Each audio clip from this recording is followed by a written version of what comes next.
to add to the new group of world servers. Everyone who experiments the new pattern upon himself will present himself as one more individual, a contribution to the already existing number of thinkers and workers. Like this, the numbers increase gradually so that the new pattern of work comes into existence.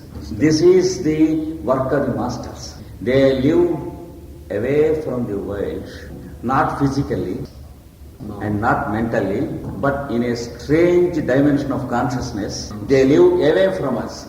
Physically, they live amidst us. They will be mixing up with us, sharing everything good and bad with us. But the only peculiarity is they are so close with us that they know us. We do not know them. That is one strange thing with the masters. He can be a passenger in the train by your side, but to you he means nothing. To him you means everything. All the passengers in the train mean everything to him. To any one of the other passengers, he is nothing, because all the other passengers are also nothing. Unless they belong to the group of their relatives, or wife, or husband, or children, or father, or mother, or brother, or a friend, or a member of his own political party, or belonging to his own religion or sect. Unless there is such a relationship, others are nothing in our view. But to the masters, all of us are everything to them. This is a second thing which we can never understand about the masters. That is, the value they attribute to our existence is something which we can never understand simply because we attribute no value to our fellow beings at all. Unless we have the temperament to attribute some value to the people around us, we cannot have the look of a master. For this reason, they know us always, and sometimes we may deceive ourselves that we know them. In many of the cities of the Occident, there are people who claim that they are receiving communications from Master Moria or Kuthumi late in the nights. They take a pen and a paper, they close their eyes and invoke the master from above. And they begin to write some nonsense on the paper, and the Moria or Kuthumi they know is nothing but their own mind along with the wishful thinking of many things. We have many messages from the masters through the common people of the Occident.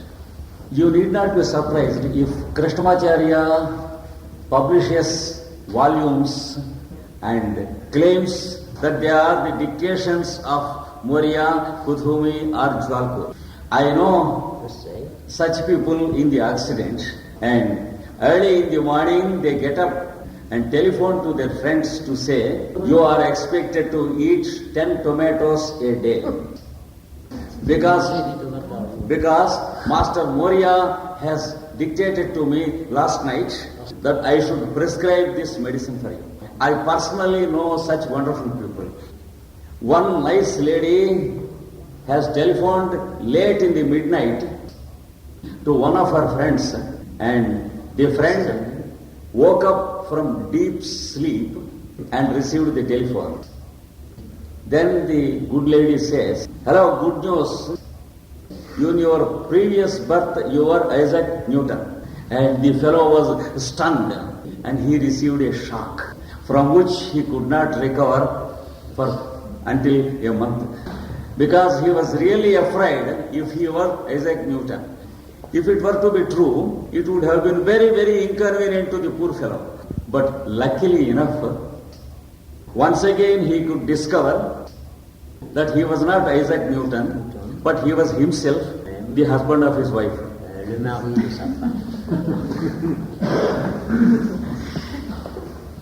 So, Real masters are different. They have no such nasty things to do.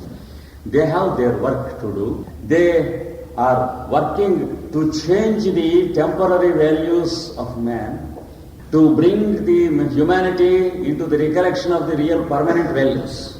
And now we will go into a network of masters and how it is going on. When we understand that the masters are living in secrecy, sometimes we can imagine that they are in forests or caves. It is never the case. They live in a place like Geneva or Lausanne or New York or London, and they have their own network for the benefit of mankind, just as the politicians have their network for the evil things of mankind, negative. Just as the politician has the negative network to conduct the black magic of self-aggrandization and to protect his own position in the political party. That is the negative way of network worked out by the politicians. But for the humanity, the masters frame the same type of network. And since they have no interest in anything for themselves, they don't mind living incognito. And if they suggest good thoughts to any one of their disciples, they want that the disciple exercises these thoughts upon the society in the name of the disciple or some other friend, because they never bother about the ownership or authorship of these ideas. Fundamentally, these masters work upon 2 or 3 items of science. The one is the science, the law of evolution. They know how mankind came into existence after the many changes of the animal kingdom and the plant kingdom. And they know all the stages of the human intellectual evolution. And they know the future of the maturity of humanity, that the intellectual human being evolves into a spiritual human being, so that he may understand that he need not own or possess anything, and he lives only without owning anything. But we have many fears about our personal living. We have our signatures in the bank and the assurance of our salaries and the arrangements of the government for the income of individuals. We have the promises of the insurance and the pension, and we make life complicated because we have our own foolish fears about our present and future. The masters know that these fears are baseless, and also understand that fear is an animal instinct that is being preserved by the human animal. And man has magnified the instinct of fear into so many complexes, which we call money, savings, and interest in money, all such things. They live free from all things. They eat food after they have done something to the society. And the expenditure for themselves is far much less than what they pay to the world beforehand.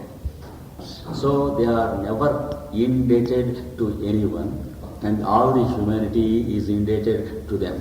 This confidence is due to their understanding of human evolution and a perfect knowledge of how the human being behaves and into what stages he evolves.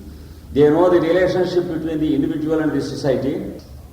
They know the knowledge of how the races are working on this earth, how the consciousness, group consciousness of each race and nation is evolving in toto, so that it may contribute through centuries to work as a supplementation for perfection.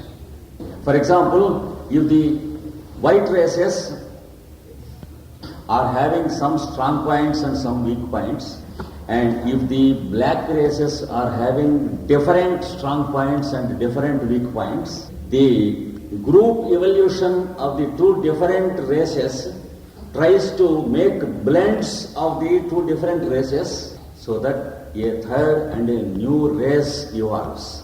And the strong points of the two races are blended in the new third race. And the masters know how these things take place in nature. And then they are able to know their own work in the matter.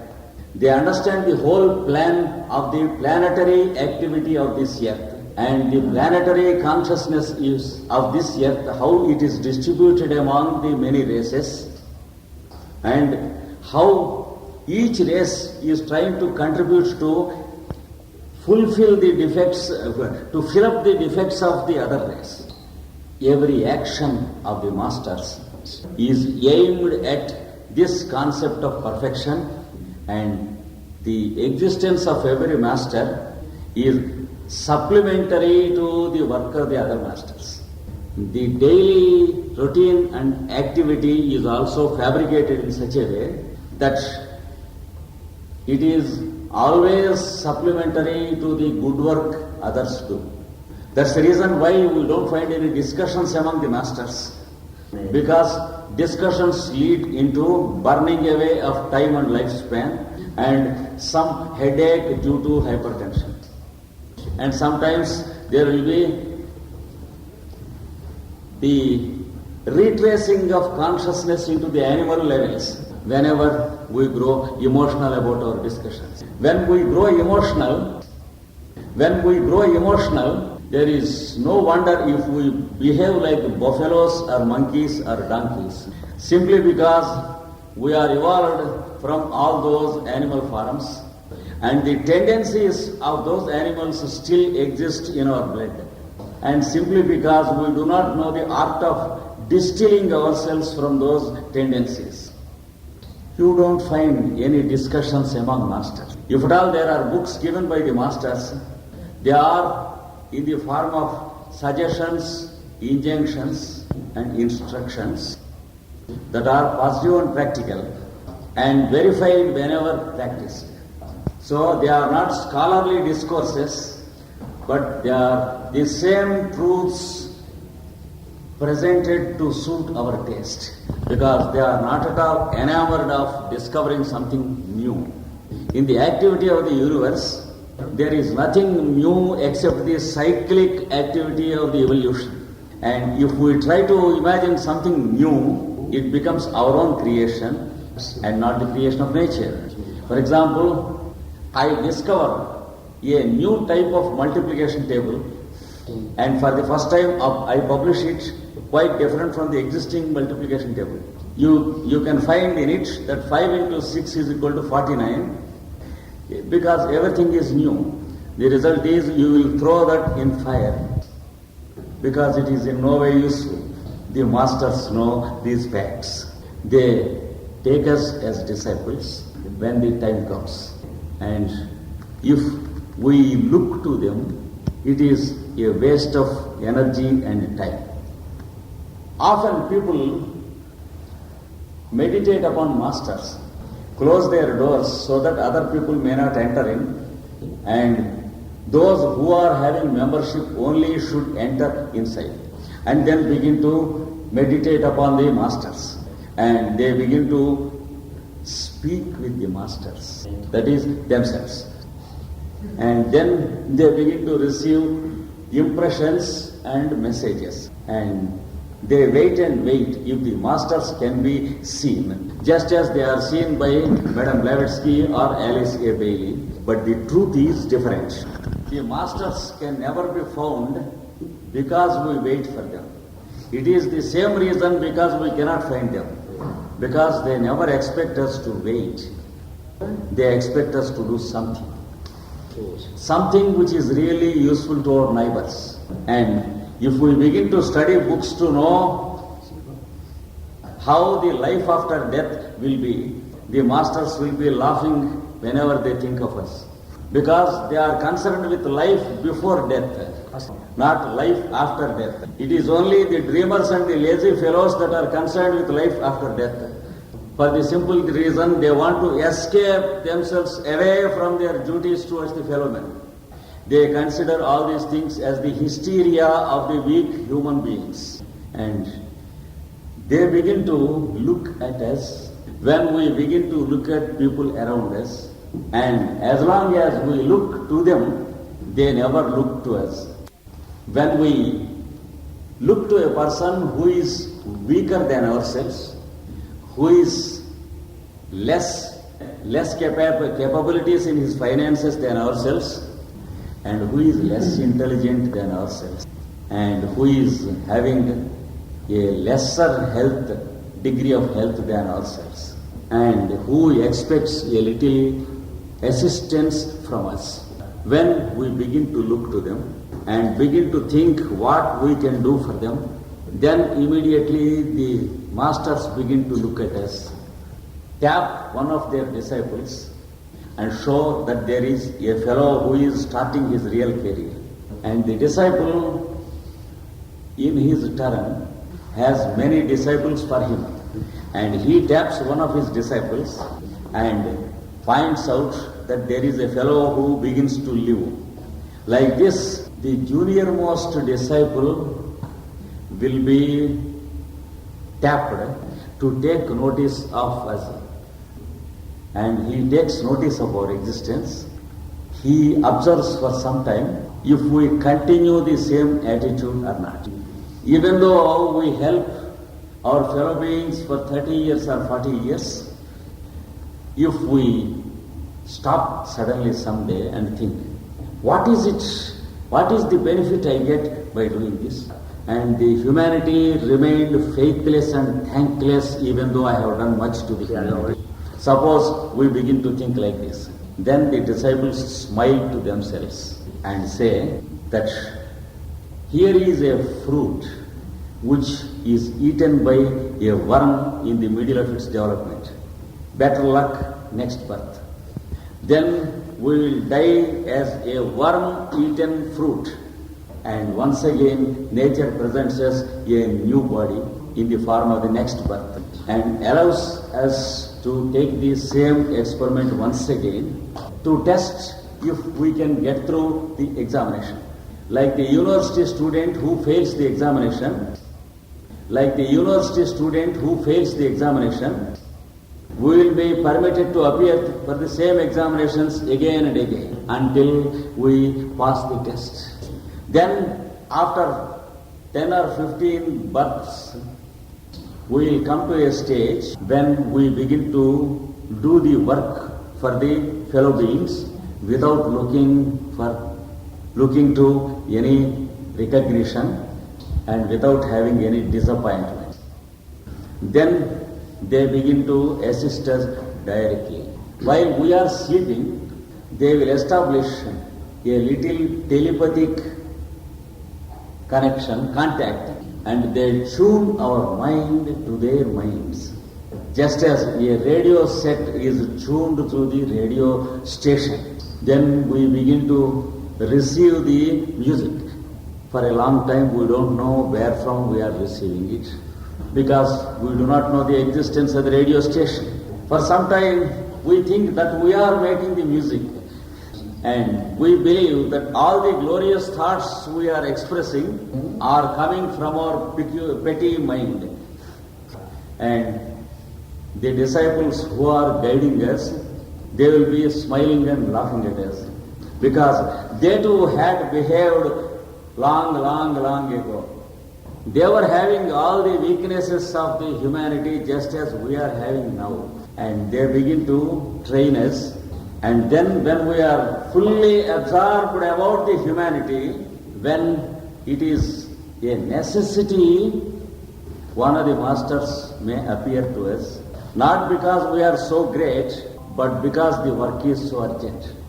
The reason for a master to appear is not our greatness, but the need at the moment. Because our greatness is only our psychological weakness. Our usefulness is the truth of it and not our greatness. Goodness should replace greatness in our mind, and usefulness should replace wonder and surprise.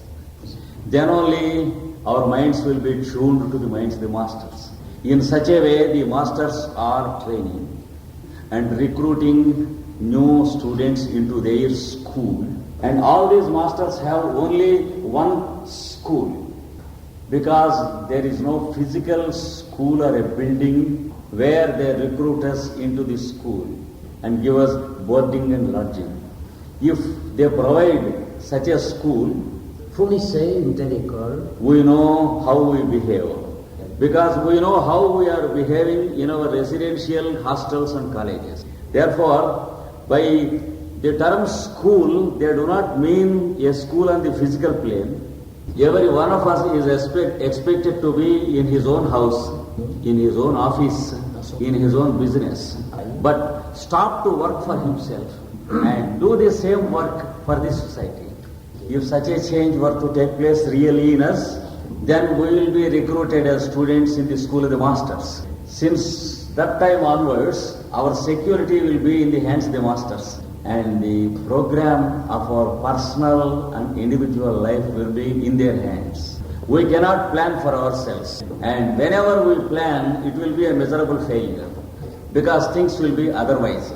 If I plan to stay for 7 years at Geneva, the police comes and reminds me, my dear fellow, your visa is going to expire within 2 days, and will you please turn your face towards India?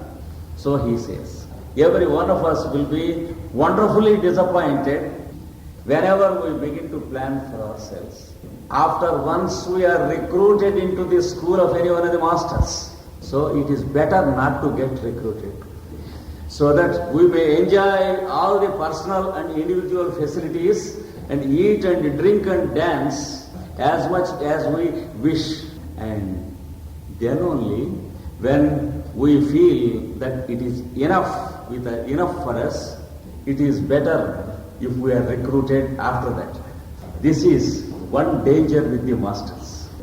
And they never spare us, they never excuse us when once we are recruited. Because they never spare themselves and they never excuse themselves against any fault. At the same time, they are benevolent. They know what love is. And if we think that love is sex, they do not know at all what love is. If we think that our relationship is love and our emotion is love, they do not know such things. In their view, love is something different. Love is what makes you better, and it is not what is liked by you. Often we confuse pity with love. According to the masters, pity is the negative and destructive form of love which eats the person himself, and love is the positive form of pity which helps and sustains others without eating away the person himself. This is the difference between the values of the masters and we the human beings. And finally, they know the continuity of their work in the plan in two different ways. One is they can hand over their work to the next generation most successfully, and they can see that the work is continued through many, many generations, through centuries and thousands of years. For the simple reason, they do not establish any institutions or political parties or religions. It is a matter of common sense to understand that the Christ never started Christianity, because he knows what happens in the different churches, that these Catholics and the Protestants will be fighting. That's why the Christ was never a Christian. Christianity was started long after the Christ was crucified, and the Buddha was never a Buddhist. He never started Buddhism. Same thing with any one of the masters. The religious bondages with which we limit ourselves and insult ourselves are only our creation, and they are not the creations of the master. They are always beyond these institutions. And when Madame Blavatsky asked them for permission to establish the Theosophical Society, they